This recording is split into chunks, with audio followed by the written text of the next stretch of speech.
खरं म्हणजे बावगे सर गेली 40 वर्ष अंधश्रद्धा निर्मूलन समितीचे दाभोळकरांच्या सोबत खांद्याला खांदा लावून काम करतात. 40 वर्ष 4 दशक. आपल्याला माहित आहे शाहू महाविद्यालय म्हणजे महाराष्ट्राचं शैक्षणिक पॅटर्न घडवणारे महाविद्यालय आहे आणि तिथे काही दांडी मारून हे काम करतायत. मॅक्सिमम वेळ सुट्ट्यातला ते आम्हीसाठी घेत आहेत. त्यांच्या युवावस्थेमध्ये काश्मीर टू कन्याकुमारी बाबा आपले भारत जोडो हे तुम्ही कधी ऐकला असेल वाचला असेल. सिनियर जे आहेत त्यांना माहित आहे हा प्रवास त्यांनी सायकलवर केलेला आहे आणि त्या काळात त्या पंतप्रधानांच्या असे त्यांचा सत्कार झालेला आहे. त्याचबरोबर गुजरातमध्ये कच्छ पासून म्हणजे मी जर त्यांच्यावर बोलायला सुरुवात केली तर माझा विषय राहील बाजूला. पण मी गेली 35 वर्षे शिक्षण क्षेत्रामध्ये आहे. 2 वर्ष झाले मला रिटायर होऊन पीपल्स महाविद्यालयातून यशवंत कॉलेजमध्ये नांदेडला प्राध्यापक होतो. धर्माबादच्या लाल बहादूर शास्त्री महाविद्यालयामध्ये प्राध्यापक होतो. मुंडे साहेबांच्या परळीच्या वैद्यनाथ महाविद्यालयामध्ये प्राध्यापक होतो आणि 17 वर्षानंतर पीपल्स महाविद्यालयातून प्राध्यापक म्हणून रिटायर झालो. हे 4 महाविद्यालय यासाठी सांगतो मी सर्वत्र फिरणं नोकरीसाठी. आणि तुमच्या पुढे मी जे उभा आहे मी नोकरी सोडण्यासाठी पैसे दिलेला माणूस उभा आहे. तुम्हाला कळलं असेल नोकरी सोडण्यासाठी माझं सिलेक्शन जर परळीला झालं मला उद्या जॉईन व्हायचं आज जर मला इथे राजीनामा मंजूर करायचं तर माझी संस्था स्वीकारणार नाही. नियम आहे तुम्हाला माहित आहे. बेसिक 3 महिन्याची सॅलरी बेसिक भरावं लागतं. तर अशा प्रकारे 4 महाविद्यालयामध्ये बेसिक भरून मी 35 वर्षाचा प्रवास पूर्ण केलेला. हे सगळं करताना मी नेहमी सांगत असतो की शिक्षकामध्ये येताना मला फार आनंद होतो. का आनंद होतो की या जगामध्ये जगाच्या परिवर्तनामध्ये देशाच्या परिवर्तनामध्ये जो इतिहास तुम्ही जो वाचताय त्यामध्ये परिवर्तन घडून आणणारा कोण आहे लीडरशिप करणारा कोण आहे तर तो शिक्षक आहे. म्हणून तुमच्यामध्ये येताना मी शिक्षक आहे तुम्ही शिक्षक आहात आपली जात एक आहे याचा मला फार आनंद होतो. परिवर्तन कसं होईल कोण करेल आई वडील आणि शिक्षक हे तिघच परिवर्तन करू शकतात परिवर्तन आणू शकतात. मला मान्य आहे वातावरण खूप वाईट झालेलं आहे. तुम्हाला विचारलं कसं वातावरण काय सर सगळीकडे स्वार्थ आहे भ्रष्टाचार आहे वगैरे वगैरे. देशात भ्रष्टाचार वाढला हा भ्रष्टाचार संपला पाहिजे म्हणून 23 जुलै 2011 नांदेडमध्ये अण्णा हजारे किरण बेदी केजरीवाल मेधा पाटकर यांची जाहीर सभा मल्टिपल हॉस्पिटलला मी स्वतः आयोजित केलं होतं. भारतातल्या लोकपालाचं आंदोलन ज्याच्यावर एक सरकार गेलं त्या आंदोलनाची सुरुवात नांदेड जिल्ह्यातून झालेली आहे. मग करप्शन होतं आता गेल्या 10 वर्षामध्ये करप्शन संपलं का असा जर मी तुम्हाला प्रश्न विचारला तर तुम्ही त्याचं उत्तर येस किंवा नो मध्ये जर ते असं म्हटलं तर तुम्ही काय म्हणाल नो असंच म्हणणार. भ्रष्टाचार कमी झालेला नाही असं म्हणणार. मी तुम्हाला प्रश्न विचारला मी आधीचा कार्यकर्ता आहे या जगामध्ये देव आहे का किंवा या देशामध्ये देव आहे का याचं उत्तर होय येणार नाही. उलट जर मी स्वतः वारकऱ्याचा मुलगा आहे मी देव मानतोय. माझा बाप वारकरी होता 70 वर्षाची माझी परंपरा आहे बापाची आणि माझी मी तुला ते वडील गेल्यानंतर ती माझी मी करतो. त्यामुळं माझा देव गाडगे बाबांचा आहे माझा देव तुकारामाचा आहे. मुद्दा असा आहे की जळी तळी काष्टी पाषाणी देव आहे किंवा नाही असं म्हटलं तर काही लोक म्हणतील देव नाहीच. विज्ञानाने एवढा मोठा चमत्कार केलेला आहे देव नाही आहे. आणि मग एखादा भाविक माणूस तू काय बोलतोस तू माझा बाप मला म्हणा तू काय बोलतोस 4 पुस्तकं शिकलास म्हणजे शाळा झालास का देव आहे म्हणून तर तुझा आशीर्वाद चालतोय. मी वडिलांना अनादर केला नाही बाबा तुमचंही बरोबर आहे. त्यांचा मुलगा ज्ञानेश्वर महाले हा नवापूर पोलीस स्टेशन मध्ये या सर्वांचा बदला घेण्यासाठी अनेक महिलांवर आणि अत्याचार इंग्रजांनी केलेले आहेत याचा बदला घेण्यासाठी तो नवापूर पोलीस स्टेशनला आग लावतो आणि इंग्रजांचे काही पोलीस मारतात. त्याला पकडण्यात गेलं 5 लोकांना पकडण्यात गेलं. प्रत्येकाने क्षमा याचना मागितली मी क्षमा मागणार नाही. त्याला फाशीची शिक्षा झाली. त्याला सांगितलं, मला तुझी इच्छा काय? माझी इच्छा आहे, माझा वाढदिवस आहे 22 जानेवारीला, माझ्या वाढदिवसाच्या दिवशी मला फाशी आहे. मित्र, वाढदिवसाच्या दिवशी 22 वर्षाच्या पोराला बोलण्याचा अधिकार नव्हता होतो. आम्ही मुख्य होतो. आया बहिणीवर अत्याचार होत होते. मी एका शब्दाने बोलू शकत होतो, एका शब्दाने विरोध करू शकतो. विरोध केला तर गेला, ही स्थिती होती. म्हणजे संविधान आम्हाला मिळालं. बाबासाहेबांचे अनंत उपकार आहे, सर्व संविधान समितीचे उपकार आहे. बाबासाहेबांचं नाव आहे 200 आपल्याला वेगवेगळ्या पद्धतीने जेव्हा घटनेची चर्चा करून आफ्रिकेची आपलं आहे, ऑस्ट्रेलियाची घटना आहे, अमेरिकेची आहे, वेगवेगळ्या राष्ट्रांच्या संविधान वाचलं, त्याच्यामध्ये चांगलं काय पाहणं, त्याची प्रस्ताविका तयार करणं, 395 कलम तयार करणं, हे फार मोठं काम होतं सर. आणि म्हणून आपल्याला हे संविधान मिळालं. आता या संविधानाच्या बाबतीनं 75 वर्ष आपण पूर्ण केली आहे. या सर्व गांधी, शाहू फुले, आंबेडकरांना काय वाटलं की पण आलो, या मार्गाने आलो. जेव्हा कंधारला यायचं होतं अगदी 10 वर्षापूर्वी सर, तेव्हा आपल्याला लोहा कंधार यावं लागत. आज एक मोठा रोड तयार झाला आणि अगदी मी किती 34 किलोमीटर मध्ये अर्ध्या तासामध्ये तुमच्याकडे का सांगतो. हा विकास आहे. म्हणजे जिथे रस्ते नव्हते तिथे आज चकचकीत रस्ते झालेले आहेत, चौपदरी रस्ते झालेले आहेत. जिथे आपल्या घर गळत होतं, तुमचं माझं घर गळत होतं, माय सांगत होती अरे दिवा विझव, अभ्यास झाल्यावर दिवा विझव, आणि दिवा चुकून जर राहिला तर सकाळी मार खावा लागत होता. का? माझ्या माईला माहित होते की वाकेल आपण गरीब आहोत, राखेल जास्त लागतं, पण दिवा विझवला पाहिजे. सांगण्याचा मुद्दा असा आहे की आज आपल्या शहराचा, आपल्या गावचा विकास झालेला आहे. गावात रस्ते झालेले आहेत, गावामध्ये वेगवेगळ्या प्रकारच्या सुविधा आलेल्या आहेत. आपल्याकडे म्हणजे आज हातामध्ये गावात फोन आला, हातात मोबाईल आला. आज आपलं अन्न वस्त्र निवाऱ्याचं लिव्हिंग स्टँडर्ड वाढलेलं आहे. हे जर आपलं लिव्हिंग स्टँडर्ड वाढलं, सकस आहार आम्हाला मिळतो आहे, चांगले कपडे आम्हाला मिळत आहेत, चांगलं घर आम्हाला मिळत आहे, सगळ्या सोयी सुविधा, गाड्या सर्वजण आलेल्या. मी कधी कधी विनोदाला म्हणतो विकास, विकास म्हणजे काय? बाटाचा बूट, टाटाचं मीठ, अन्नपूर्णेचं पीठ, कॅडबरीची वडी आणि विमलची साडी म्हणजे विकास आहे. विकास, विकास म्हणजे काय? हेअर डायचे केस, रोबेनचा चष्मा, सेंटचं नाक, कॉस्मेटिकचा चेहरा आणि दिग्जाम आणि रेमंडचे कपडे म्हणजे विकास आहे. हा विकास आहे सर. याला विकास म्हणतात सर, याला भौतिक विकास म्हणतात, या सर याला सुधारणा असं म्हणतात. आणि ही सुधारणा व्हावी यासाठी संविधानामध्ये वेगवेगळ्या तरतुदी होत्या. आपण स्वतः राज्यकर्ते झालो. बाबासाहेबांनी सर्वप्रथम आपल्या भाषणामध्ये 1938 ला सांगितलं की या देशातल्या लोकांना स्वातंत्र्य हवं आहे, पण जर स्वातंत्र्य मिळालं तर या देशातला आदिवासी, या देशातला दलित, या देशातला वंचित माणूस, वाडीत पांड्यावर राहणारा माणूस, याला स्वातंत्र्य कसं मिळेल का? कारण भारतामध्ये विविध धर्म, त्या धर्माच्या परंपरा, रूढी इतक्या जाचक आहेत की माणूस असून सुद्धा माणसासारखी वागणूक या देशामध्ये आता मिळत नाही. म्हणजे संविधान आल्यानंतर मिळणार आहे का? पण पहिला प्रस्ताव बाबासाहेबांनी सांगितलं की या देशातल्या प्रत्येक नागरिकाला 1946 ला प्रांतिक सरकार होतं. म्हणजे राज्य प्रांतामध्ये काही प्रतिनिधी निवडले गेले होते. तेव्हा मतदानाचा अधिकार कोणाला होता? जे शेतकरी मोठे टॅक्स भरतात, कर भरतात त्यांना, नंतर जे लोक, जे व्यापारी कर देतात त्यांना, आणि काही शिकलेल्या पदवीधरांना मतदानाचा अधिकार होता. परंतु 1950 ला आपण जेव्हा संविधान स्वीकारलं, या देशामधल्या प्रत्येक माणसाला कशाचा अधिकार मिळाला?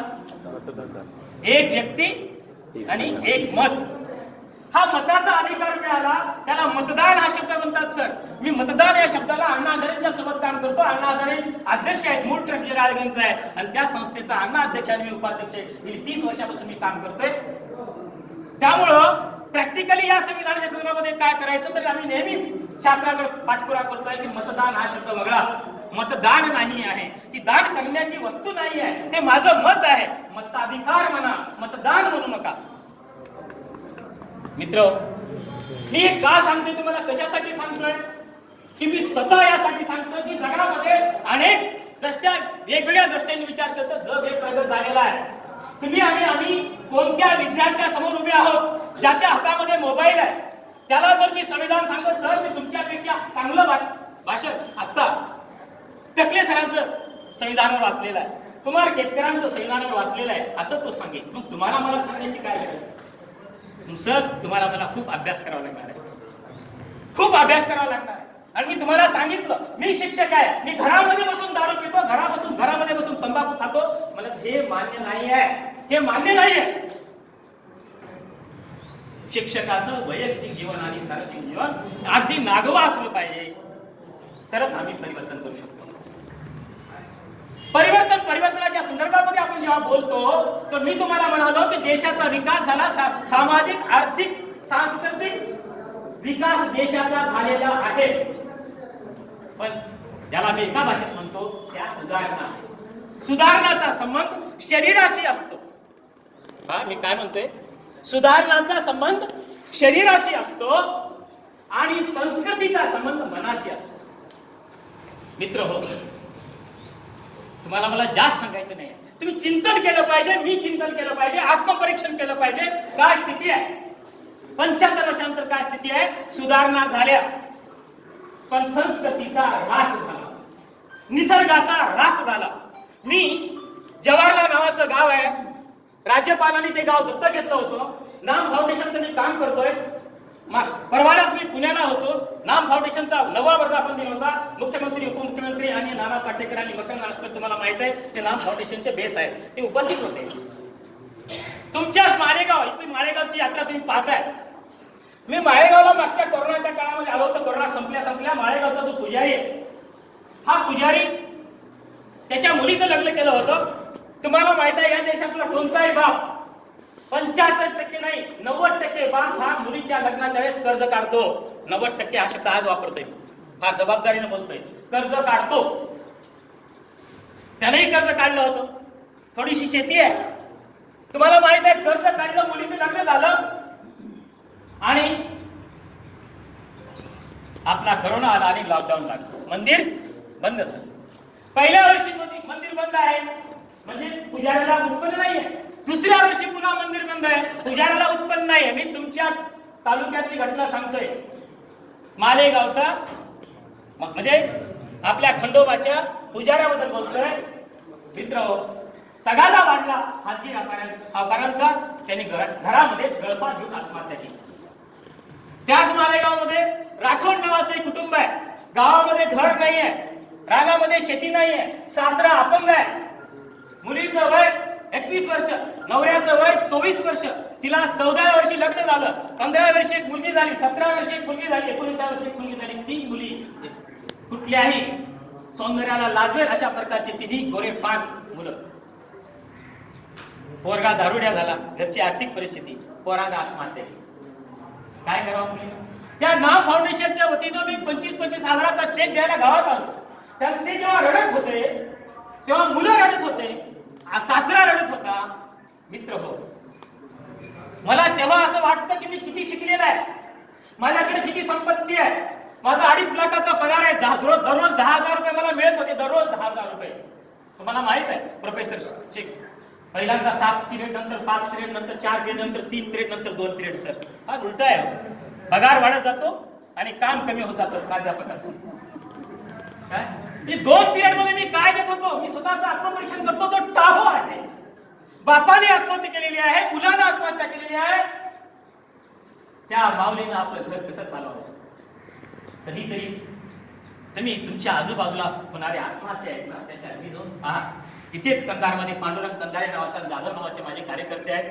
दर दिवाळीला आम्ही ज्या स्त्रीने किंवा ज्या घरामध्ये आत्महत्या झालेली आहे त्या मायेला, त्या आईला, त्या बहिणीला भेटायला आम्ही भाऊबीजेला पाठवतो. एक साडी, एक चोळी, मिठाईचा बॉक्स घेऊन घरी जातो. दिवाळीची ओवाळणी करून आमचा कार्यकर्ता घेतो. नुसती ओवाळणी करून नाही, ती भावनिक आधार झाला. मी तुझा भाऊ आहे आई, मी तुझा मुलगा आहे आई. पण जातो आणि काय करतोय? पंचायत समितीमध्ये तुझं कोणतं काम आहे, तहसीलमध्ये कोणतं काम आहे, कलेक्टर ऑफिसमध्ये कोणतं काम आहे ते लिहून आणतो. तर आम्हाला सांगतो. मी डायरेक्ट या सर्वांची कामे इमानीद्वारे माझा कार्यकर्ता सोडवण्याचा प्रयत्न करतो. कधी दलाली नाहीये, करण्याचा प्रयत्न करतो. तेव्हा त्यांच्या चेहऱ्यावर कुठेतरी जे हसू येतं, त्यांची मुलं जेव्हा शाळेत जाऊ लागतात, सर कुठेतरी तुम्हाला माहित आहे, पुण्याला जैनांचं एक हॉस्टेल आहे. एक इथल्याच तुमच्याच तालुक्यातला एक, मला वाटतं तो रुई का कुठला तरी गाव आहे, मला शिंदेना माहित असेल. मी काय सांगतो की जैन अगदी 1% देशात नाही, महाराष्ट्रामध्ये जैनांचं एक हॉस्टेल आहे, त्या हॉस्टेलमध्ये 1000 विद्यार्थी राहतात सर. एसी आहे वसतिगृहामध्ये. तिथलं जे काही अन्न आहे ना, जे आपण खातो त्यापेक्षा चांगलं आहे सर. आणि मला मग सांगायचं आहे तुम्हाला की इथले अनेक प्रस्थापित आहेत, त्या महाराष्ट्रातले श्रीमंत आहेत, त्यांचं हॉस्टेल नाही होत, पण हे मुलं त्या हॉस्टेलमध्ये जातात, आज शिकतायत. अनेक हॉस्टेल आहेत, वेगवेगळ्या प्रकारचे हॉस्टेल आहेत, तिथे आत्महत्या शेतकऱ्यांच्या मुलांना आम्ही पाठवतो. मला तुम्हाला सांगायचं काय होतं, मुद्दा असा आहे की परिस्थिती अत्यंत देशाची वाईट आहे असं नाही आहे, आपली प्रगती झालेली आहे, पण मुठभरांची प्रगती झालेली आहे. एकीकडे आपण भारतीय संविधानाने आपल्याला कलम 12 ते 35 पर्यंत काय दिलं, सेक्शन 12 ते 35 काय आहे, आपल्याला मूलभूत अधिकार, फंडामेंटल राईट्स. जे सेक्शन 12 ते 35 आपल्याला 5 तसे 7 होते मूळ अधिकार, मूलभूत अधिकार. आर्टिकल 12 ते 35. 12 ते 35. हा, तर 12 ते 35 मध्ये काय अधिकार आहेत? पहिला अधिकार आहे समता, नंतर दुसरा अधिकार आहे स्वातंत्र्य, तिसरा अधिकार आहे शोषण, शोषणाचा विरुद्धचा अधिकार. शोषण म्हणजे शोषण करण्याचा नाही, शोषणाच्या विरुद्धचा अधिकार, समतेचा अधिकार, स्वातंत्र्याचा अधिकार, शोषणाच्या विरुद्धचा अधिकार, धार्मिक स्वातंत्र्याचा अधिकार, सांस्कृतिक आणि शैक्षणिक अधिकार, आणि 6वा जो आहे तो अधिकार आहे. हे सर्व अधिकार जे आम्हाला घटनेत दिलेले आहेत 5 हे मूलभूत अधिकार आहेत. या अधिकाराचा जर या सरकारनं कल्याणकारी समजणाऱ्या राज्य सरकारनं किंवा केंद्र सरकारनं किंवा पंचायत समितीनं किंवा जिल्हा परिषदनं किंवा ग्रामपंचायतीनं, हे सर्व सरकार आहे, ग्रामपंचायत, पंचायत समिती, जिल्हा परिषद, राज्य सरकार आणि केंद्र सरकार, हे काय आहे, केंद्रशासित प्रदेश हे सरकार आहेत. या सरकाराने हे 5 अधिकार बालाजी बोंबलवार म्हणून माझा जो मूलभूत अधिकार आहे या अधिकाराचं हनन केलं असेल, या अधिकाराची कृती झाली नसेल, तर मला 6वा अधिकार दिलेला आहे.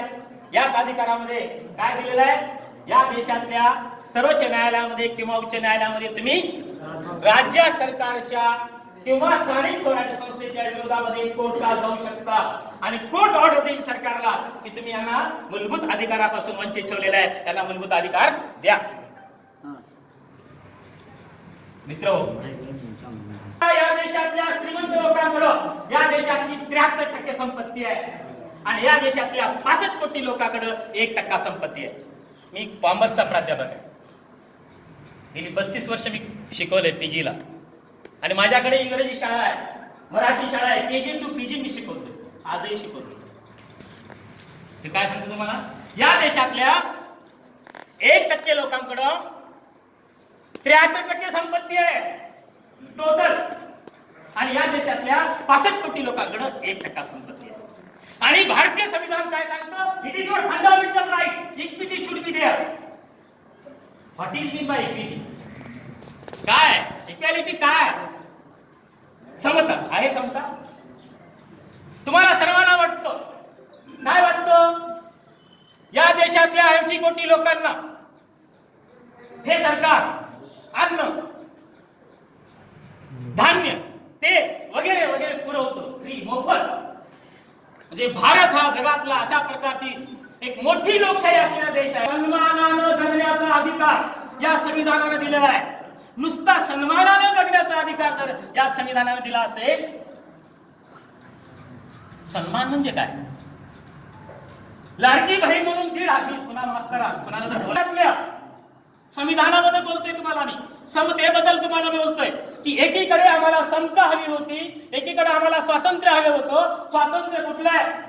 तुम्ही आम्ही म्हणून पंडित जवाहरलाल नेहरूला पंतप्रधान जेव्हा होते तेव्हा एअरपोर्टवर उतरताना पत्रकारांनी प्रश्न विचारला. काय प्रश्न विचारला? सर, आपण गेली 7 वर्ष पंतप्रधान आहात, या देशाच्या इंग्रजाची 150 वर्षाची सत्ता गेली, आपली सत्ता आली, या एवढ्या मोठ्या लोकशाही देशाचे पहिले पंतप्रधान आपण आहात, इतका कालावधी झालेला आहे, या देशातल्या लोकशाहीचं यश काय आहे?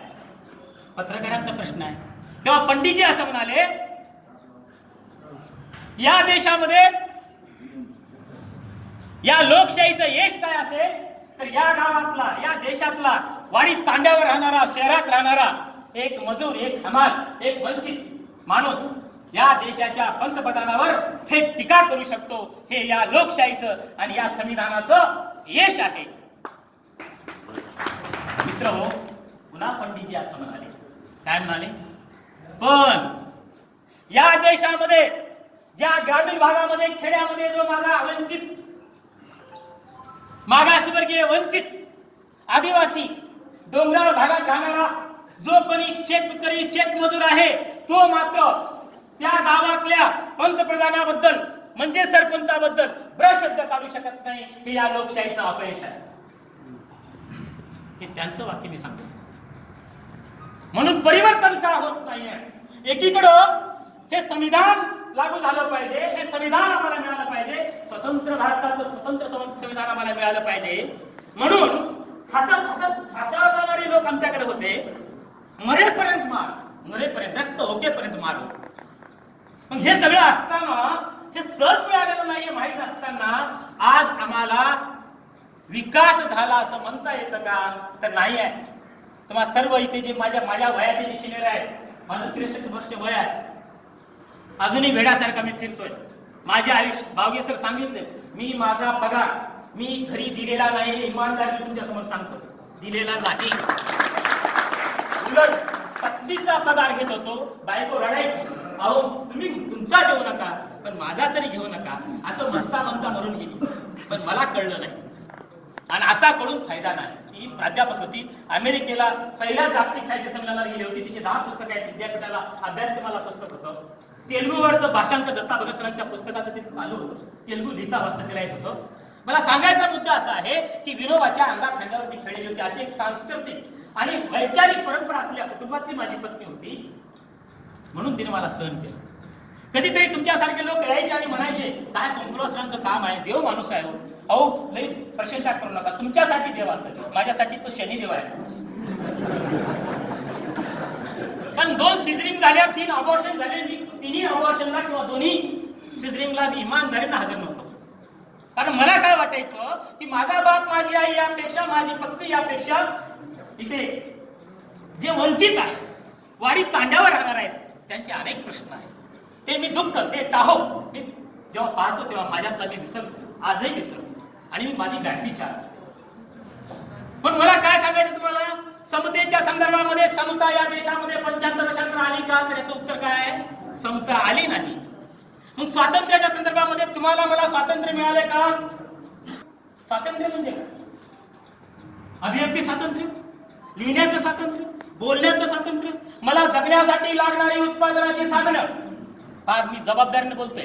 काय काही तुम्हाला माहित आहे, बाबासाहेब आंबेडकर किंवा त्या काळातल्या सर्व ज्या संविधानकर्त्यांना या घटनेमध्ये घटना बदलायची का कोणी जर मला विचारलं तर हो असं म्हणतो. ते म्हणाल सर तुम्ही काय असला राजकीय समता या संविधानाच्या माध्यमातून अंत आली, पण बाबासाहेबांना या संविधानाच्या माध्यमातून आर्थिक समता, सामाजिक समता, सांस्कृतिक समता आणायची होती. ती अंत करताना की या संविधानाच्या माध्यमातून या देशातल्या प्रत्येक नागरिकाला राजकीय हक्क मिळाला. 1 वोट, 1 व्यक्ती, हे 1 मत मिळालं.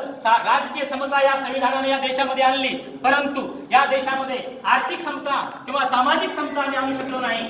जर येत्या काही काळामध्ये जर सामाजिक समता आणि आर्थिक समता आणली नाही तर या देशातले बहुसंख्य असलेले वंचित, शोषित शेतकरी, शेतमजूर उठाव करतील आणि लोकशाहीचं तुम्ही उभा केलेलं किती सुंदर जर मंदिर असेल तर ते उद्ध्वस्त केल्याशिवाय राहणार नाही. ते बाबासाहेबांचं 1950चं भाषण आहे, तुम्ही ऐका. मित्र, तुम्हाला मला वाटतं तुमच्या माझ्या गरजा काय होत्या? तुमच्या माझ्या गरजा होत्या आपल्याला कपडा मिळावा, पोटभर अन्न मिळावं, राहायला छोटंसं घर मिळावं आणि आपण शिक्षित झालो.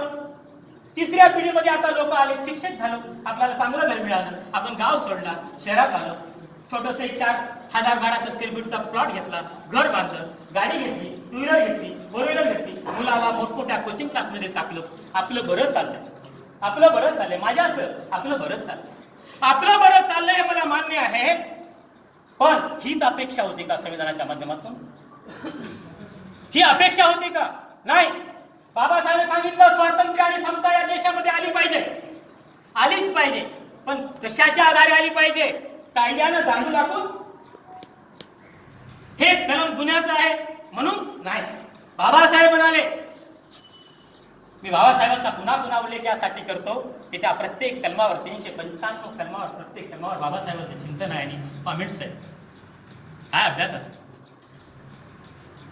पण कधी कधी वेदना होतात. बाबासाहेब एका धर्माचा आणि एका जातीचा मित्र हो. का सांगतो मी हे? एकीकडे मी हे सांगत होतो की समतेच्या अनुषंगाने आपण जेव्हा विचार करतो, विषमतेच्या एकीकडे आमचं भारतीय संविधान स्वातंत्र्य, समता, बंधुता म्हणजे बाबासाहेब म्हणत होते कितीही जरी कायदे कडक केले, या देशामध्ये 7,000 कायदे आहेत. किती? 7,000 कायदे आहेत. म्हणजे या देशातले बलात्काराचे प्रकरण कमी झाले, करप्शन कमी झालं, नीती कमी झाली, स्वैराचार वाढला, कमी झाला, माझी बहीण सुरक्षित आहे. नाही, कायदे तर आहे. मग बाबासाहेब सांगत होते या देशाच्या संविधानाच्या माध्यमातून कितीही जरी कायदे केले आणि स्वातंत्र्य समता आणण्याचा प्रयत्न केला तर अशी कायद्याने निर्माण केलेली स्वातंत्र्य आणि समता मला नको आहे. त्यासाठी बंधुता हवी आहे. कारण बंधुतेचा जो संबंध आहे तो मनाशी आहे, विचाराशी आहे, तत्वाशी आहे. बंधुतेची बांधिलकी सिद्धांताशी आहे, तत्वाशी आहे, विचाराशी आहे, भावनेशी आहे, बुद्धीशी आहे. आणि कायदा हा हे सगळं करतोच असं नाही. म्हणून या देशातला प्रत्येक नागरिक कोणत्याही जातीचा, कोणत्याही धर्माचा, कोणत्याही पंथाचा, गरीब श्रीमंत यामध्ये कुठलाही भेद न राहता अशी समता, असं स्वातंत्र्य बंधुतेच्या माध्यमातून जर आलं तर ते खोलवर रुजेल आणि ते शाश्वत असेल. अशा प्रकारची समता, अशा प्रकारचं स्वातंत्र्य बंधुतेच्या माध्यमातून आलं तर मला तशा प्रकारची स्वातंत्र्य, समता आणि बंधुता पाहिजे. यासाठी काय करावं लागणार आहे? तर यासाठी शिक्षणाचा प्रसार झाला पाहिजे. बाबासाहेब शिक्षणाचा प्रसार झाला सर. तुम्ही युट्यूबवर जा आणि पहा, भारताचा कालचा आपली 2011ची गणना झाली, 2021ची गणना झाली का? ती 5वी महासत्ता, कोणी 4थी महासत्ता म्हणतं, कोणी 4थी, कोणी 5वी, whatever it may be, आज उदयाला येत आहे. का तर भारताचा 2011चा सेन्सस 21चा नाही, 2011च्या जनसंख्येच्या प्रमाणात आपल्याकडे 140 म्हणजे त्या काळात 125 का 27 कोटी लोकसंख्या होती. आज ती 140 कोटीच्या 45 कोटीच्या वर गेली. म्हणजे तुम्हाला माहित आहे आता आपण भारतामध्ये, जगामध्ये सर्वात लोकसंख्या कोणाची जास्त आहे? भारताची जास्त आहे. म्हणजे चीनला सुद्धा मागे टाकण्याचा पराक्रम आपण केलेला आहे. मग प्रश्न असा येतो की अर्थशास्त्रज्ञ काय म्हणतात की कोणत्याही देशाची लोकसंख्या ही त्या देशाचं ओझं नाही आहे. It is a human capital, it is a capital of India. पुन्हा का भारताचं कॅपिटल लोकसंख्या का आहे? जगाच्या तुलनेमध्ये इथे 18 ते 40 वयोगटातले सर्वाधिक तरुण जगामधल्या कोणत्या देशामध्ये आहेत? तर ते भारतात आहेत. कुठे आहेत? भारतात आहेत. म्हणून भारत हा काय? तरुणांचा जगाला तरुणांचा देश म्हणून आहे. आणि तुम्हाला मला माहित आहे आज काही गोष्टी आपल्याला नाकारता येत नाहीत. आज अमेरिकेच्या कौन्सिलमध्ये भारताचे 3 भारतीय वंशाचे लोक आहेत, खासदार आहेत. ब्रिटिश पार्लमेंटचा मागचा जो पंतप्रधान आहे तो कोण आहे? भारतीय वंशाचा आहे. जगातल्या पुढारलेल्या 7 राष्ट्रांमध्ये भारतीय वंशाचे वेगवेगळे इंटेलेक्च्युअल लिडरशिप करणारे वेगवेगळ्या क्षेत्रामध्ये भारताची माणसं आहेत. ते मला सांगताना अभिमान वाटतो, पण दुःखही होते. का? काय कॅपिटल आहे आपलं? तुम्हाला माहित आहे, तुम्ही अशा विद्यार्थ्यासमोर उभा टाकलेला आज सर्व माझे भावांनो आणि बहिणींनो, मला तुम्हाला सांगायचं आहे की कुठल्या 21व्या शतकामध्ये तुम्ही जातोय. आता आपल्याकडे information means not a knowledge, collection of data and information means not a knowledge. ते सगळं मोबाईल मध्ये आहे. काय म्हणा तुम्हाला मी? तुमच्याकडे ढिगभर एक इन्फॉर्मेशन आहे म्हणजे ते नाही आहे. It is not knowledge. म्हणून काय म्हणतोय आम्ही नेहमी? डाटा कलेक्शन किंवा माहिती मला खूप आहे म्हणजे मी ज्ञानी नाही. त्या माहितीचं माझ्या उपयोगी, माझ्या समाजाच्या, देशाच्या उपयोगी कोणती माहिती आहे त्यातून काढणं, त्याच्यावर अनालिसिस करणं, विश्लेषण करणं, पृथक्करण करणं आणि त्याच्यातून एक तत्व आणि एक सिद्धांत आणि एक प्रोग्राम निर्माण करणं आणि तो प्रोग्राम या देशातल्या लोकांच्या विकासासाठी, या देशाच्या लोकांच्या टोटल भौतिक आणि आर्थिक आणि सामाजिक विकासासाठी वापरणारे मॉडेल तयार करणं, याला आपण काय म्हणतो, ज्ञान असं म्हणतो. हे ज्ञान आहे. म्हणून विनोबा म्हणतात, माहिती मरून उरणाऱ्या संस्काराला ज्ञान असे म्हणतात. माहिती मरून उरणाऱ्या संस्काराला ज्ञान असे म्हणतात. आणि आपण अनेक वेळा सांगतोय, वेगवेगळ्या पद्धतीने सांगतोय. मी मुद्दा तुम्हाला यासाठी सांगतोय की स्वातंत्र्य, समता आणि बंधुता याबद्दल आपण बोललो. शोषणाच्या विरुद्ध मूलभूत अधिकार आहे. काय? एखाद्या व्यक्तीनं एखाद्या दुसऱ्या व्यक्तीचं शोषण केलं त्या देशामध्ये तर ते शोषण झालेलं आहे हे आपण सिद्ध करू शकलो. पण दुर्दैवानं शोषण करूनही शोषण करणारे बाहेर फिरतात. या देशाच्या राष्ट्रपती महिला काय द्रौपदी काय म्हणाल्या, ती सर्वोच्च न्यायालयाच्या संदर्भामध्ये या देशाच्या संविधानाने फार मोठी चमत्कार केलेला आहे. एकीकडे आमची कायदेमंडळ संसद जी आहे, कायदेमंडळ आहे, त्याला कायदे करण्याचा अधिकार आहे. दुसरीकडं न्यायपालिका आहे, न्यायपालिकाला संसदेने केलेला कायदा घटनेच्या चौकटीत बसतो किंवा नाही हे तपासण्याचा अधिकार न्यायाधीशाला आहे. आणि जर हा कायदा घटनेच्या चौकटीमध्ये बसत नसेल तर न्यायालयाला हा कायदा रद्द करण्याचा अधिकार आहे. तुम्ही म्हणाल एकीकडे कार्यकारी मंडळ आहे, आपल्या देशाचा प्रमुख आपल्याला सर्वांना एकच माहित आहे, पंतप्रधान या देशाचा प्रमुख आहे. Constitution he is not a काय, संविधानाच्या माध्यमातून पंतप्रधान हा या देशाचा प्रमुख नाही आहे. कोण आहे? राष्ट्रपती. या देशातल्या संसदेचा प्रत्येक निर्णय हा राष्ट्रपतीच्या सहीने निघतो, राष्ट्रपतीच्या अधिकारातून निघतो. म्हणून मला काय सांगायचं तुम्हाला, एकीकडे कार्यपालिका आहे, एकीकडे न्यायपालिका आहे, एकीकडे संसद आहे. या सर्वांच्या वर मग तुम्ही असं म्हणाल आम्ही आमच्या खासदाराला निवडून दिलो, देशातल्या 547 खासदारांना निवडून दिलो, त्यांनी केलेला कायदा जनतेच्या हिताचा असताना 4 न्यायाधीशाला कशाला देता अधिकार? मग इथे लोकशाही कुठे राहिली? बरोबर आहे. हे काय म्हणतोय कळतं का? या देशातल्या संसदेने एक कायदा केला, तो जनहिताचा आहे असं तुम्हाला थोडक्यात समजा, त्यांना वाटलं आणि त्यांनी केला. पण न्यायालयाला वाटलं की घटनेच्या विरुद्ध त्यांनी रद्द केला, तर काय करायचं? मग तुम्ही म्हणाल या देशातल्या म्हणजे कोट्यावधी लोकांनी मतदान करून निवडून दिलेल्या खासदारांनी केलेल्या कायद्याला जर 5 किंवा 8 किंवा 10 बेंच असलेल्या 10 माणसांनी तो कायदा रद्द करावा, म्हणजे लोकशाहीला कुठं तिथं मूल्य आहे हे बाबासाहेबांना माहित होतं, हे घटनाकारांना माहित होतं, डॉक्टर राजेंद्र प्रसादांना माहित होतं. पण त्यांनी काय सांगितलं? नाही, जर तो कायदा समाजाच्या उपयोगी असेल तर भारतीय संविधानाच्या माध्यमातून संविधानामध्ये दुरुस्ती करण्याचे अधिकार सुद्धा तुम्हाला आहेत. आणि एवढं करूनही न्यायाधीश ऐकत नसतील तर न्यायाधीशावर महाभियोग आयोग आणण्याचा अधिकार संसदेला आहे. फक्त आम्हाला काय पाहिजे आहे? 3/4 मेजॉरिटी पाहिजे. म्हणजे 3/4 मेजॉरिटी असेल तर न्यायाधीशाला सुद्धा तुम्ही घरी पाठवू शकता. आणि एकीकडे पंतप्रधान चुकत असेल तर पंतप्रधानाला न्यायाधीश घरी बसू शकतो. किंवा वेगवेगळ्या पद्धतीने राष्ट्रपती उद्या हुकुमशाह होत असेल तर राष्ट्रपतींना सुद्धा आपल्याला महाभियोग आणून आपल्याला काय करता येतं? राष्ट्रपतीला सुद्धा घरी पाठवता येतं.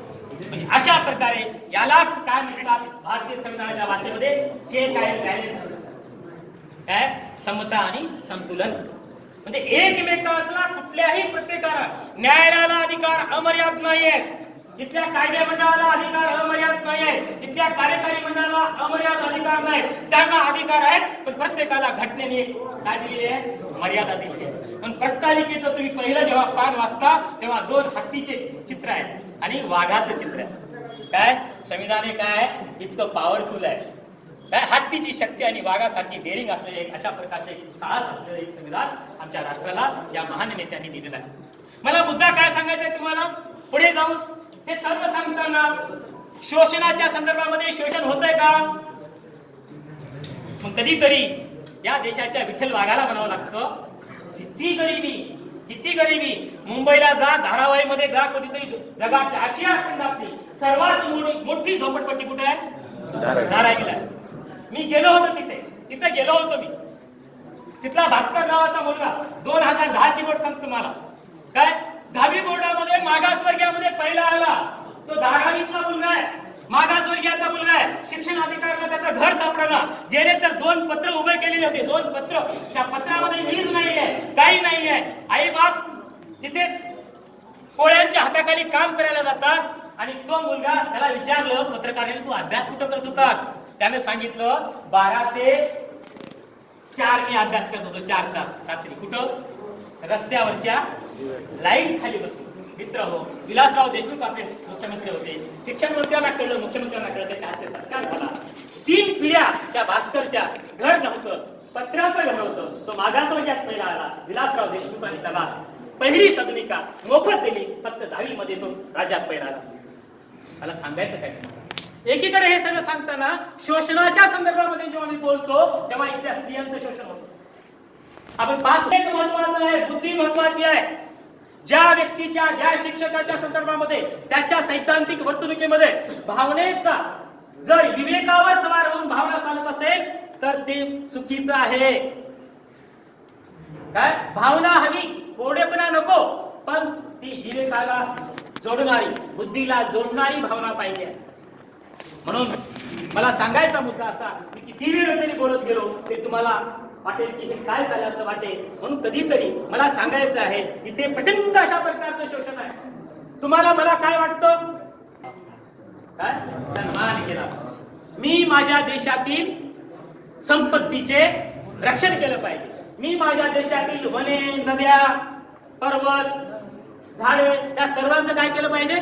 संवर्धन केलं पाहिजे, संरक्षण केलं पाहिजे. हे माझं कर्तव्य आहे. या देशामधल्या प्रत्येक नागरिकाला त्याला सन्मानाने जगण्याचा अधिकार आहे. या देशातल्या कल्याणकारी सरकारनं त्या व्यक्तीला उत्पादनाचं साधन दिलं पाहिजे. कसं उत्पादनाचं साधन? हे नाही, शिदा नाही, फुकट राशन नाही, लाडकी बहीण नाही. हे सरकार कोणतंही असो, काँग्रेसच्या सरकारने तेच सर्वात मोठं आरमार, जगामधलं सर्वात मोठी एक आपल्या दक्षिण कोरिया, अमेरिका, इंग्लंड आणि रशियाच्या नंतर आज आपण डिफेन्स मध्ये जगातले 5वे काय आहोत? सैन्य दल असलेले, पॉवरफुल असलेले, डिफेन्सच्या माध्यमातून आपण एक प्रबळ अशा प्रकारचा आपला देश आहे. आपण सॅल्यूट केला पाहिजे, बिलकुल सरकारला सॅल्यूट केला पाहिजे. प्रत्येक काही नाही, इमानदारीनं सांगतो, हे माझं भाषण नाही आहे, हे माझं भाषण नाही आहे. मी आक्रोश माझ्या मनातला, तुम्ही परिवर्तनाचे पाईक आहात, तुम्ही उद्याची पिढी घडवणारे शिक्षक आहात. किंवा एक बाबासाहेब आंबेडकर किंवा एक शाहू तयार झाला ते फार मोठं काम झालं. सर, परिवर्तनासाठी कोट्यावधी लोकांची गरज इतिहासात नव्हती, आज नाही, उद्याही राहणार नाही. या देशामध्येच्या माध्यमातून केवळ लीडरशिप करणारे 25 माणसं उभा टाकले शाहू फुले आंबेडकर. तर मित्र हो, परिवर्तनच परिवर्तन. पण सांगतोय की डायरेक्टिव्ह प्रिन्सिपल्स हे नाही हो, ते काही कोर्टात जाता येत नाही. पण 1998 ला न्यायमूर्ती वर्मा आयोग नेमला गेला सरकारनं. त्या आयोगानं सांगितलेले आहे सरकारला, त्याचे निष्कर्ष आहे. आणि आतापर्यंत सर्वोच्च न्यायालयाचे आणि उच्च न्यायालयाचे जे जे निर्णय आहेत वेगवेगळ्या अंगाने आलेले आहेत, त्या प्रत्येक निर्णयामध्ये सांगितलेलं आहे, जरी भारतीय संविधानामध्ये या देशातल्या नागरिकाला सन्मानाने जगण्यासाठी उत्पादनाची साधनं पुरवण्यात यावी, हे डायरेक्टिव्ह प्रिन्सिपलचा जरी भाग असला तर ती सरकारची जबाबदारी आहे. सरकारवर ते बंधन आहे. सरकारनं त्यासाठी कायदे केले पाहिजेत. हे या देशाच्या सर्वोच्च न्यायालयाच्या आणि या देशातल्या वेगवेगळ्या न्यायालयाच्या आणि आयोगाचे निर्णय आहेत.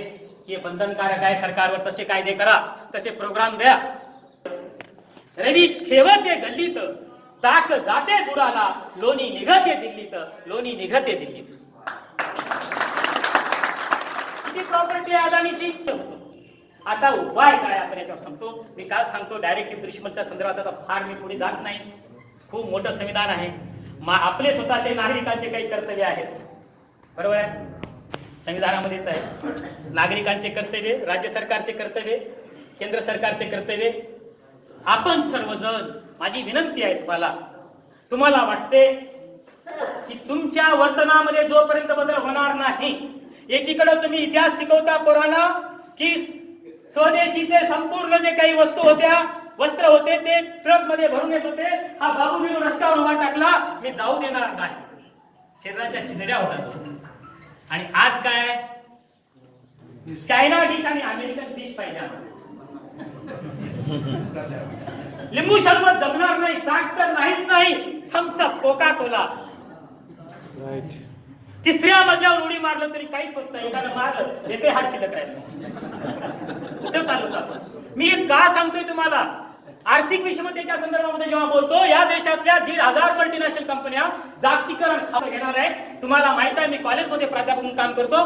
माझ्या कॉलेजमध्ये पीपल्स कॉलेज म्हणजे 50 वर्षाचं 75 वर्ष माझ्या कॉलेजचं आयुष्य आहे. तिथे 4,000 पोरं रेग्युलर आहेत सर, आणि 5,000 4,500 पोरं 5,000 पोरं मुक्त विद्यापीठाचं आहे. पोरांना काय पाहिजे? डिग्री पाहिजे. वर्ग नको आहे, क्लास नको आहे. वर्गामध्ये माझा जिल्हा परिषदेचा किंवा संस्थेतला कितीही शिक्षक